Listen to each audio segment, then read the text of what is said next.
क्या आपके घर में कोई बच्चा है? थोड़ी देर के लिए सोच कर देखिए, कोई उनके गुप्तांगों में लाल मिर्च का पाउडर डाल दे, उन्हें मूत्र पिलाया जाए।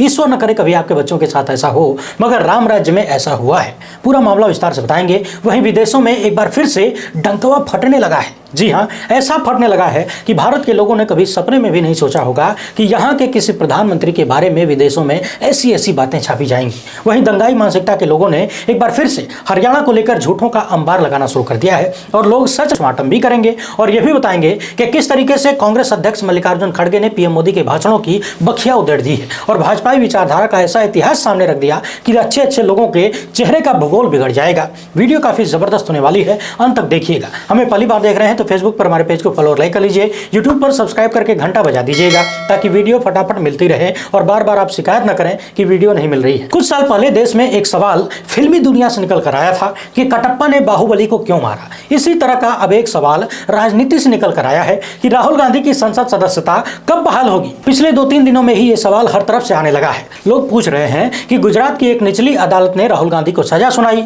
और 24 घंटे के भीतर दिल्ली में संसद से उन्हें अयोग्य घोषित कर दिया गया। यानी 24 घंटे के भीतर गुजरात और दिल्ली एक हो गया। लेकिन सुप्रीम कोर्ट का फैसला आए हुए कई 24 घंटे गुजर गए, अभी तक राहुल गांधी की सदस्यता वापस नहीं की गई। ये वीडियो शूट होने तक तो ऐसा कुछ नहीं हुआ था। वहीं सवाल यह भी उठ रहा है कि निचली अदालत के फैसले को इतना ज्यादा सम्मान दिया गया और सुप्रीम कोर्ट के फैसले का ऐसा अपमान क्यों किया जा रहा है भाई। वैसे एक बात और नहीं समझ में आती, दिल्ली में हो रहे घटनाक्रम मोदी सरकार के लोगों और उनके कानों तक इतनी देर से क्यों पहुंचती है। याद करिए, पिछले सालों में दिल्ली लगातार 3 दिनों तक जलती रही, दंगे होते रहे, लोग मारे जाते रहे, घरों में आग लगाई जाती रही, मगर 3 दिन तक मोदी सरकार अमेरिकी चद्दर ओढ़कर चैन से सोई रही। वैसे आम लोगों के बीच अब चर्चा यह भी होने लगी है कि क्या 303 वाली मजबूत सरकार और तथाकथित 56 इंच वाले प्रधानमंत्री राहुल गांधी, जिन्हें बीजेपी के लोग कभी बच्चा तो कभी पप्पू कहते हैं, राहुल गांधी से इस कदर डर गए हैं कि सदन में सामना नहीं करना चाहते। कहा जाता है कि विनाश काले विपरीत बुद्धि। ऐसा लग रहा है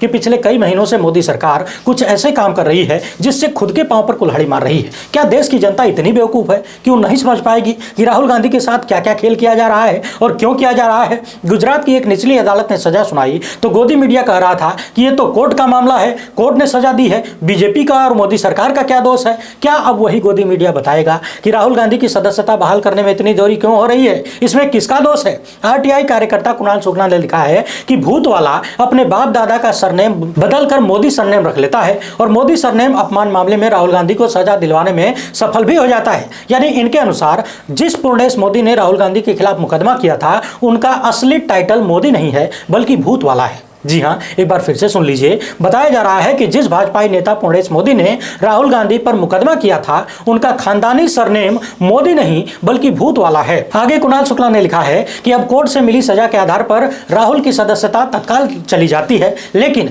मारपीट और गुंडागर्दी में 2 साल की सजा पाए भाजपा सांसद रमाशंकर कठेरिया को आगरा की अदालत से सजा पाए हुए 30 घंटे से अधिक का समय बीत चुका है। उनकी सदस्यता नहीं छीनी गई है, न ही उन्हें घर से बेदखल किया गया है। सवाल यह है कि क्या अमृतकाल में अडानी अंबानी के दलालों से आप निष्पक्षता की उम्मीद रख सकते हैं। जी हां, आपकी स्क्रीन पर यह है बीजेपी सांसद रमाशंकर कठेरिया। कोर्ट ने इन्हें तोड़फोड़ और गुंडई करने के जुर्म में 2 साल की सजा सुनाई है, मगर वीडियो शूट होने तक संसद से इनकी सदस्यता को अयोग्य घोषित नहीं किया गया था। लोकतंत्र और नियमों कानूनों का ऐसा नंगा नाच न भूतो न भविष्यति। मध्य प्रदेश से खबर आ रही है कि शुक्रवार की रात को इंदौर के मुकेरीपुरा मस्जिद पर अज्ञात लोगों ने पेट्रोल बम फेंककर माहौल खराब करने की कोशिश की। इसका सीसीटीवी फुटेज भी सोशल मीडिया पर वायरल हो रहा है। किसी मशहूर शायर ने कहा था कि आजकल शहर में तनाव है क्या, जरा पता लगाओ चुनाव है क्या। अगले कुछ ही महीनों में मध्य प्रदेश में चुनाव है, देखते जाइए क्या क्या होना बाकी है। अब पहले नू हिंसा से जुड़ी हुई कुछ महत्वपूर्ण खबरों पर बात कर लेते हैं। सोशल मीडिया के बहुत सारे चैनल और अनेक माध्यमों से इस तरह की फर्जी खबरें फैलाई जा रही हैं कि किसी मंदिर में हिंदू महिलाओं के साथ छेड़छाड़ की गई और बलात्कार किया गया। इस तरह के दावे खूब जोर शोर से किए जा रहे हैं ताकि इसी बहाने देश के अन्य हिस्सों में नफरत फैलाई जाए और एक दूसरे के खिलाफ लोगों को खड़ा कर दिया जाए। मगर खुद एडीजीपी कानून व्यवस्था ममता सिंह ने सामने आकर कैमरे पर कहा कि इस तरह की जो भी खबरें फैलाई जा रही हैं ये पूरी तरह से गलत हैं, फर्जी हैं। कहीं किसी मंदिर में इस तरह की कोई घटना नहीं हुई क्योंकि मैं खुद वहीं पर मौजूद था। अब चिंता की बात यह है कि जब एक महिला पुलिस अधिकारी ऐसी फर्जी पक्षों का कहना है कि हिंसा में स्थानीय लोग शामिल नहीं थे, जिन लोगों ने भी हिंसा फैलाई आगजनी की वो सब के सब बाहरी थे। यानी कि इन लोगों के अनुसार जितने भी दंगाई थे वो सब किराए और भाड़े के टट्टू थे, दूर दूर से उठाकर लाए गए थे। बाकी भाड़े के टट्टू कौन लाता है, किस तरीके से लाता है, ये आप सब जानते हैं, बताने की जरूरत नहीं है। देश में नफरत फैलाकर अपने ही देश की जनता को एक दूसरे के सामने खड़ा करके हो सकता है कुछ लोग राजनीतिक लाभ लेने की कोशिश कर रहे हों। हालांकि अब इस तरह की घटनाओं का राजनीतिक लाभ उन लोगों को मिलेगा, इस बात की दूर दूर तक कोई संभावना नहीं दिख रही। ऐसा लग रहा है कि अब चाहे लाख आग लगा दी जाए, दोनों पक्ष एक दूसरे के साथ मिलजुल कर रहना चाहते हैं, कोई किसी के खिलाफ खड़ा होना नहीं चाहता। और आम जनमानस अब बड़े बड़े विश्वगुरु टाइप के नेताओं की राजनीति समझने लगे हैं, उनकी साजिशों को समझने लगे हैं, उनकी नफरत भरी राजनीति को समझने लगे हैं। मगर चिंता की बात यह है कि दुनिया भर में भारत और भारत के प्रधानमंत्री की जो बदनामी हो रही है उसका क्या किया जाए।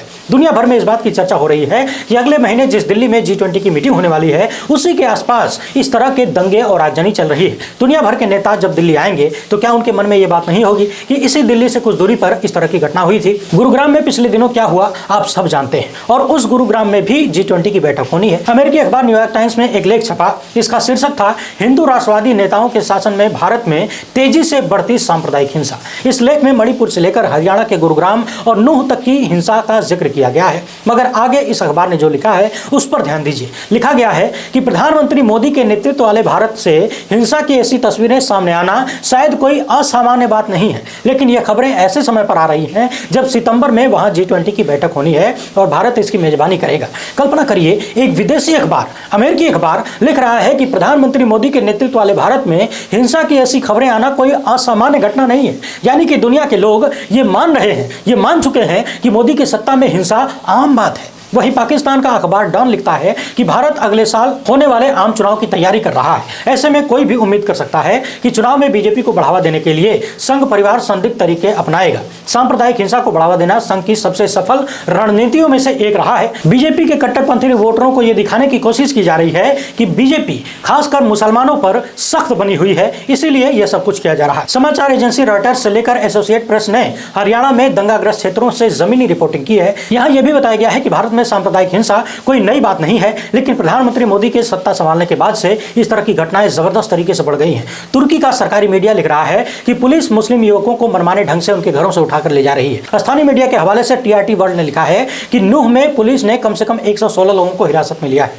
विदेशी अखबारों में बातें तो बहुत सारी लिखी हुई हैं, मगर मैं आपको सिर्फ इतना बताना चाहता हूं कि डंका फट रहा है। हालांकि इन बातों से उन लोगों को कोई असर नहीं होने वाला, क्योंकि उन्हें मालूम है कि वो जो कर रहे हैं, जो करवा रहे हैं, उसे दुनिया भर में बदनामी ही होगी। हाँ, ये बात जरूर है कि भारत की छवि दुनिया भर में खराब हो रही है। दुनिया भर के लोग भारत रूपी लोकतंत्र की अम्मा को किस रूप में देख रहे होंगे, ये विदेशी अखबार बता रहे हैं, उनमें छपे हुए लेख बता रहे हैं। यूपी के सिद्धार्थनगर में 2 नाबालिग बच्चों, जिनमें एक की उम्र 10 वर्ष और दूसरे की 15 वर्ष बताई गई, इन दोनों को चोरी के शक में कथित तौर पर पेशाब पिलाया गया और इनके प्राइवेट पार्ट में लाल मिर्च का पाउडर लगाया गया। जब इस घटना का वीडियो वायरल हुआ तो पुलिस हरकत में आई और मुकदमा दर्ज करके संभवतः 6 लोगों को पकड़ा गया।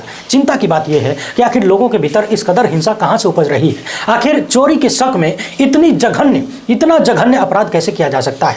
किसी बच्चे के साथ उसके प्राइवेट पार्ट में लाल मिर्च लगा देना और पेशाब पिलाना, क्या आप कल्पना भी कर सकते हैं। पिछले दिनों जब से विपक्षी दलों ने गठबंधन बनाया है और गठबंधन का नाम इंडिया रख दिया है, तब से लगातार दिख रहा है कि भाजपा के नेता और स्वयं प्रधानमंत्री बुरी तरीके से तिलमिलाए हुए दिख रहे हैं। ऐसा लग रहा है कि विपक्षी गठबंधन का नाम इंडिया पचाए नहीं पच रहा है। पिछले दिनों 500 से अधिक रेलवे स्टेशनों को अमृत रेलवे स्टेशन बनाने के साथ साथ कुछ अन्य घोषणाएं करते हुए देश के प्रधानमंत्री बहुत कुछ बोल रहे थे। सारी बातें मैं नहीं बताऊंगा, इसलिए नहीं बताऊंगा क्योंकि घंटों गुजर जाएंगे लेकिन निकलेगा कुछ नहीं। पीएम मोदी ने रेलवे को लेकर खूब सारी बातें कही, बहुत बड़ी बड़ी बातें कही। बहुत सारे लोग टुकुर टुकुर सुन रहे थे कि हो सकता है कि हाल फिलहाल में रेलवे के भीतर जो एक आतंकी घटना हुई, जिसमें एक आरपीएफ के कांस्टेबल ने 4 लोगों की हत्या कर दी और बाद में मोदी योगी का नाम ले रहा था। उम्मीद थी कि हो सकता है उसी बहाने उसका नाम भी ले लें, रेलवे के बहाने, लेकिन नहीं लिया। और उसको तो छोड़िए, कम से कम बालासोर वाली घटना का ही जिक्र कर लेते, वो भी चर्चा से बाहर रहा और बड़ी बड़ी बातें कही गई। ठीक उसी तरीके से जैसे कभी बुलेट ट्रेन का जाल बिछाने की बात कही जा रही थी, रेलवे स्टेशनों को हवाई अड्डा बनाने की बात कही जा रही थी, हवाई चप्पल वाला भी हवाई यात्रा करेगा,